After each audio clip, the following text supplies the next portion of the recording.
Manajer baru Chelsea Xabi Alonso langsung membidik pembenahan sektor penjaga gawang sebagai fokus utamanya menjelang bergulirnya kompetisi musim depan setelah resmi menandatangani kontrak berdurasi 4 tahun di Stamford Bridge. Pelatih asal Spanyol tersebut diberikan wewenang penuh oleh manajemen klub dalam membangun komposisi skuad, termasuk menentukan kebijakan transfer pemain yang tidak didapatkan oleh beberapa manajer The Blues terdahulu. Keputusan perombakan ini dipicu oleh performa 3 kiper Chelsea saat ini, yakni Robert Sanchez, Philip Jorgensen, dan Mike Penders, yang dinilai belum mampu memuaskan standar Alonso. Robert Sanchez yang menjadi pilihan utama musim lalu tercatat kebobolan sebanyak 64 kali dan hanya mengemas 15 clean sheet, serta kerap melakukan blunder fatal dalam sejumlah pertandingan krusial. Kiper pelapis Philip Jorgensen juga tidak luput dari sorotan setelah melakukan kesalahan serupa saat diturunkan dalam kompetisi Liga Champions. Guna mengatasi masalah konsistensi di bawah mistar gawang, manajemen kini mulai mengarahkan radar kepada penjaga gawang AC Milan, Mike Maignan, yang dinilai sangat cocok dengan skema permainan taktis Alonso.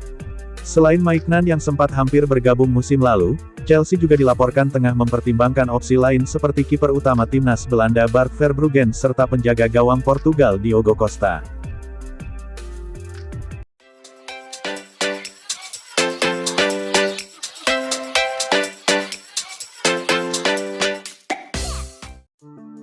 Penunjukan pelatih asal Spanyol Xabi Alonso membawa ekspektasi tinggi di Stamford Bridge, mengingat keberhasilan fenomenalnya mengantar Bayer Leverkusen merengkuh gelar Bundesliga dengan catatan sejarah tak terkalahkan. Alonso hadir menggantikan Liam Rowe senior yang dianggap gagal memberikan stabilitas pada proyek jangka panjang klub. Meski secara usia hanya terpaut 3 tahun dari pendahulunya, Alonso membawa modal pengalaman yang jauh lebih matang. Berdasarkan catatan redaksi Aceh Ground, mantan gelandang elegan ini memiliki rekam jejak impresif saat membangun ulang Leverkusen dari papan bawah hingga menjadi kekuatan dominan di Eropa, serta mencatatkan persentase kemenangan 71,4% selama menukangi Real Madrid. Kekuatan utama Alonso terletak pada pendekatannya yang tidak dogmatis terhadap satu formasi. Ia dikenal sebagai pelatih yang mengutamakan prinsip permainan di atas susunan angka di atas kertas. Di Chelsea, ia diprediksi akan mengadaptasi sistem yang pernah ia terapkan di berbagai klub sebelumnya. Skema 3-4-3, identitas kuat yang membawa sukses besar di Leverkusen dengan mengandalkan wingback agresif. Pola 4-2-3-1, formasi yang sering ia gunakan saat memimpin Real Sociedad B untuk menjaga keseimbangan lini tengah. Sistem 4-3-3, opsi taktis untuk memaksimalkan penguasaan bola di area lawan. Strategi Alonso menitikberatkan pada pressing tinggi dan penguasaan bola yang dominan. Ia menuntut para pemainnya untuk segera melakukan tekanan agresif sesaat setelah kehilangan bola. Pendekatan ini sangat cocok dengan profil pemain muda Chelsea yang memiliki mobilitas tinggi, seperti Cole Palmer yang diproyeksikan mengisi peran bebas di lini serang. Dalam sistem Alonso, pemain di sisi lapangan memegang peranan krusial. Wingback dan winger dituntut aktif bergerak secara vertikal sepanjang laga.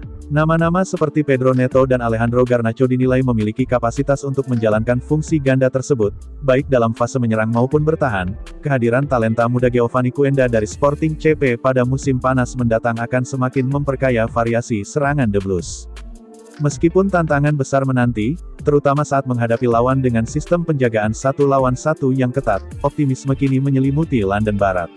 Publik Stamford Bridge kini menanti apakah sentuhan magis Alonso mampu mengakhiri periode paceklik gelar dan membawa Chelsea kembali ke jajaran elit sepak bola Inggris dan Eropa.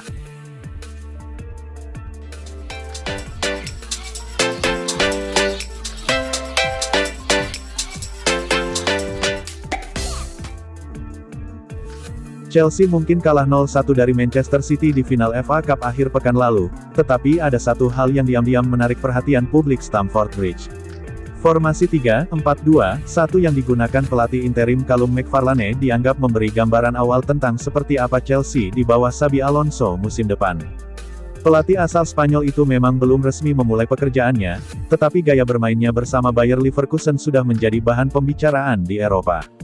Alonso sukses mengubah Leverkusen menjadi salah satu tim paling menarik dalam sepak bola modern dengan kombinasi pressing agresif, penguasaan bola, dan struktur permainan yang sangat rapi. Kini pertanyaannya bukan lagi apakah Alonso punya ide besar, melainkan apakah skuad Chelsea saat ini benar-benar cocok dengan sistem tersebut. Adapun dari Cole Palmer hingga Enzo Fernandez, ada beberapa nama yang tampak ideal. Namun di sisi lain, masih ada sejumlah celah yang perlu dibenahi. Chelsea sebenarnya memiliki sejumlah pemain yang dinilai cocok dengan kebutuhan Alonso. Levi Colwill, misalnya, dianggap punya kualitas luar biasa dalam memecah garis pertahanan lawan lewat umpan progresif dari lini belakang. Di lini tengah, Romeo Lavia juga punya kemampuan serupa. Sementara itu, Moises Caicedo, André Santos, dan Enzo Fernandez dikenal mampu memainkan umpan vertikal ke area berbahaya. Enzo bahkan dinilai berpotensi lebih maksimal jika dimainkan lebih maju sebagai salah satu gelandang serang di belakang striker. Peran itu mirip dengan fungsi Florian Wirtz di Leverkusen. Cole Palmer menjadi nama lain yang dianggap sangat ideal untuk sistem Alonso. Kreativitas, visi bermain, dan kemampuan bergerak di ruang sempit membuatnya disebut sebagai salah satu pemain yang paling cocok mengisi peran ala Wirtz. Di lini depan, Joao Pedro juga dipandang sesuai dengan profil striker favorit Alonso. Ia bisa turun menjemput bola, menghubungkan permainan, tetapi juga mampu berlari menyerang ruang di belakang pertahanan lawan. Meski memiliki banyak pemain berbakat, Chelsea tetap punya sejumlah masalah jika Alonso benar-benar menerapkan sistem Leverkusen di Stamford Bridge. Peran wingback menjadi salah satu perhatian utama. Reece James sebenarnya punya kualitas teknis untuk menjalankan peran tersebut, tetapi kondisi fisiknya yang rentan cedera menimbulkan tanda tanya besar. Malo Gusto dinilai punya kemampuan atletis untuk menjadi versi Frimpong di Chelsea. Namun sejauh ini, kontribusinya di area akhir lapangan belum cukup konsisten. Di sisi kiri, Chelsea bahkan belum memiliki pemain dengan karakter mirip Grimaldo.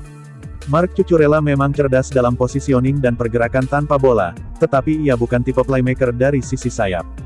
Masalah lain muncul di lini belakang.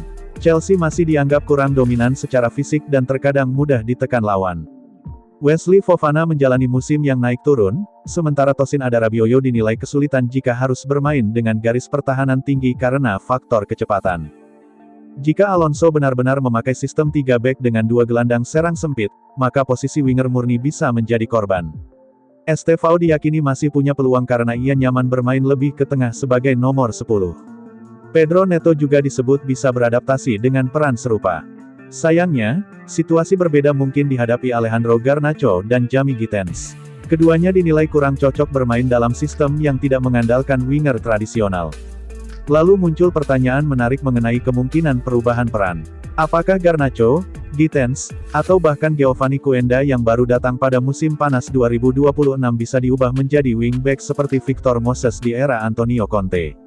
Itu masih menjadi tanda tanya besar, tetapi fleksibilitas posisi tampaknya akan menjadi syarat penting bagi pemain Chelsea di era Alonso.